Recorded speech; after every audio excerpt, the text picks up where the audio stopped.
Google's put out a bunch of massive updates to its image generator, which is called Imagen. So now they have the Imagen 2 coming out, and they have this thing live where people can actually use it. I'm going to tell you about all of the different features it has. This is actually quite impressive, and I made a couple posts on LinkedIn about this, showing off some of the capabilities, but let's dive into it on the podcast today.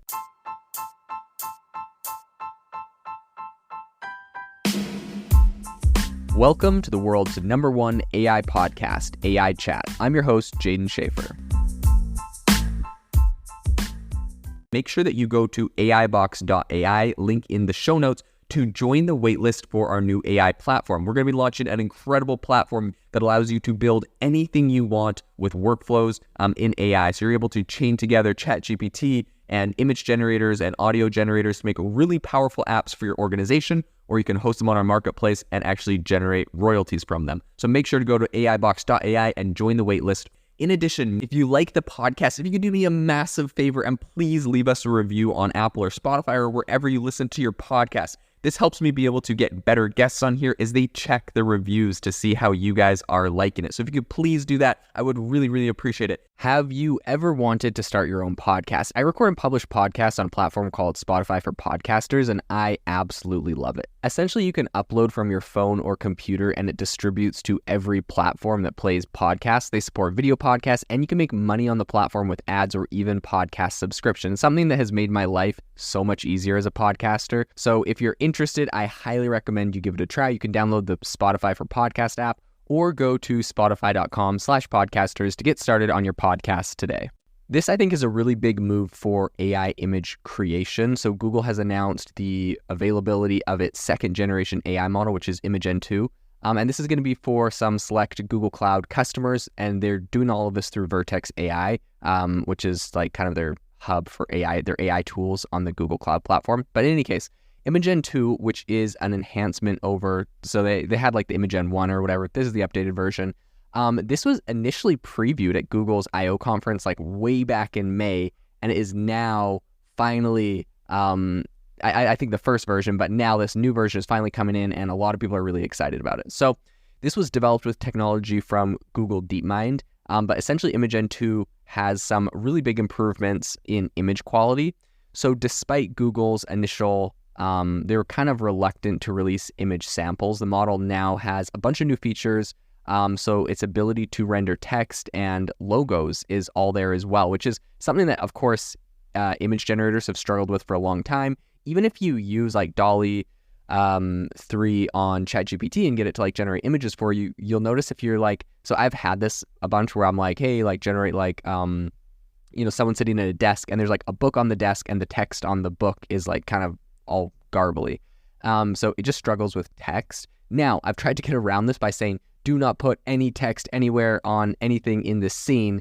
And then if you say that, it most assuredly will always put text in the scene because you mentioned the word text. So it's definitely been a bit of a problem. But it's cool that Google seems to, and there's a couple others that have tackled this as well, but it's cool Google has tackled this, and it's able to render text like to the point where it can make logos for you, which is really, really cool. So Google Cloud CEO is Thomas Kurian, and he kind of highlighted this saying, quote, if you want to create images with a text overlay, for example, advertising, you can do that. I think this is really exciting. This is really positioning itself alongside some other competitors like OpenAI's DALL-E 3 and also Amazon's Titan image generator. So Imagen 2 has a bunch of unique features. For example, it does multilingual text rendering and also logo overlays on a bunch of different surfaces. So Vishy, who is the head of generative media production at Google, detailed in a blog post that Imagen 2 can, quote, generate emblems, lettermarks, abstract logos, and has the ability to overlay these logos onto products, clothing, business cards, or other surfaces. This is really cool, right? So beyond just like, hey, create a logo for me, it's like, create a logo and put it on the t-shirt, put like a logo for X, Y, and Z on the mug, on the table. Like you get really in depth now that you're able to do this. You're essentially like, it feels like you're making images within images, which is really, really exciting.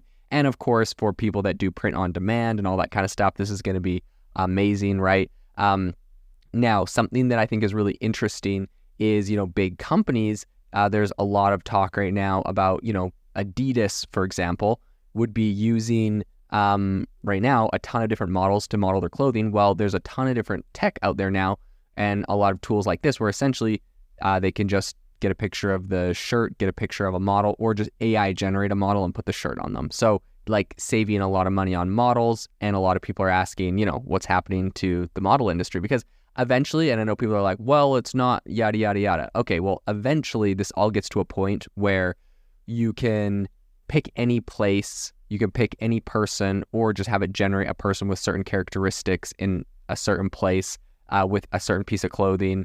And very quickly we're going to get to a point where models will be essentially irrelevant, although, that there's all sorts of arguments around that. And whether you like it or hate it, I'm not saying this is good or bad, but I think this is where it's going, and we should probably start having conversations about that entire industry that essentially is going to disappear as these image generators get better and better.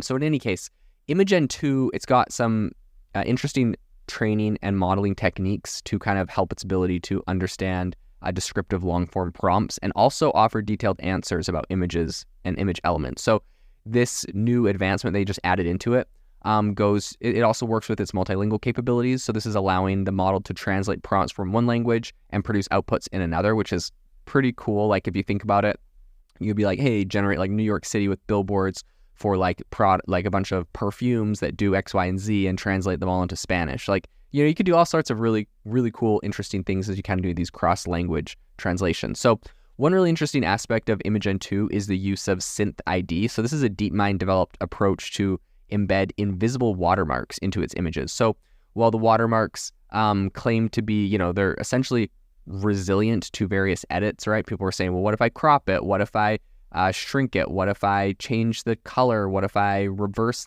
there's all sorts of like little image manipulations you could try to do, stretch the image a little bit, like wider, narrower.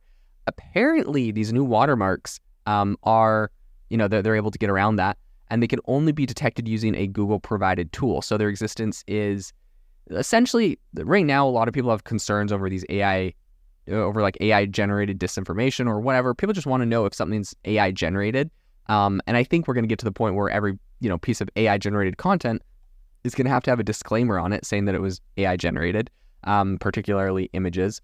And, this is going to be a way that you'll be able to detect that. So Google's not talking a lot about the data set that they use to train Imagen 2. So a lot of people are, raising questions, being like, hey, did you just scrape the whole internet like OpenAI always does? And then they're kind of mad about them using other people's data.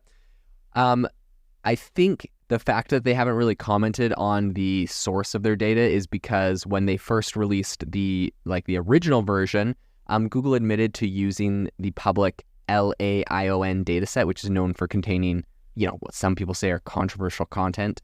But essentially, the legal landscape around the use of publicly available data for commercial AI models is not settled right now. So there's a bunch of debates going on over fair use, doctrine, and that kind of stuff. And so I think for that reason, Google probably is using the same data set or others that people would be upset about, and that's why they're not really talking about it much. So this, of course, is in contrast with some other industry players who offer some opt-in mechanisms and also compensation schemes for creators whose work might be included in data sets. Adobe is the big one that we talk about here. But this decision is also, copied by several other big tech companies like Amazon, who isn't, I don't think, compensating anyone. So Google has introduced an indemnification policy to shield eligible Vertex AI customers from copyright claims related to training data and Imagen 2 outputs, which is interesting. And I think Adobe might have been the first company earlier this year to do something similar.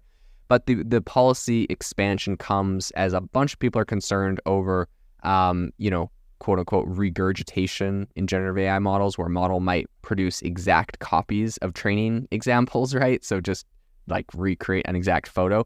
So an academic study revealed that the first gen Imagen wasn't immune to this problem. So it inadvertently generated identifiable personal photos and copyrighted materials. So I think that's the big controversial thing here, right? And the concern is, of course, really big in the corporate world, with a recent survey by Acrolinix finding that nearly a third of Fortune 500 companies view intellectual property as their primary worry regarding generative AI. So I think right now, as the AI field continues to really evolve, Google's latest move with Imagen 2 is obviously really impressive, but there's, of course, the ethical legal challenges and all the stuff that's going on there. So it's going to be interesting to see where this goes.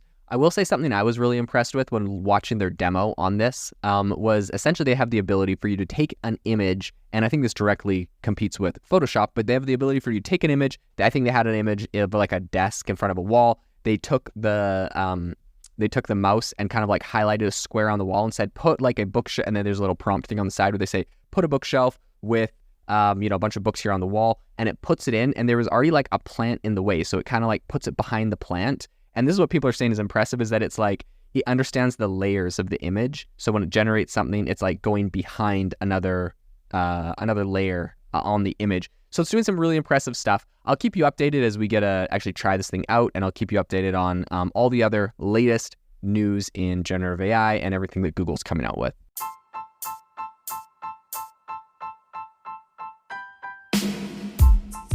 Thank you for listening to the AI Chat Podcast. If you enjoyed the podcast, I'd appreciate it if you rate me wherever you listen to podcasts. And if you're looking for an innovative group of AI enthusiasts, make sure you check out our Discord channel and also our Facebook community. It's obviously a lot more interactive than a podcast, where we can actually share software tools, prompts that we're using in everyday AI. I'll leave a link for those in the description below.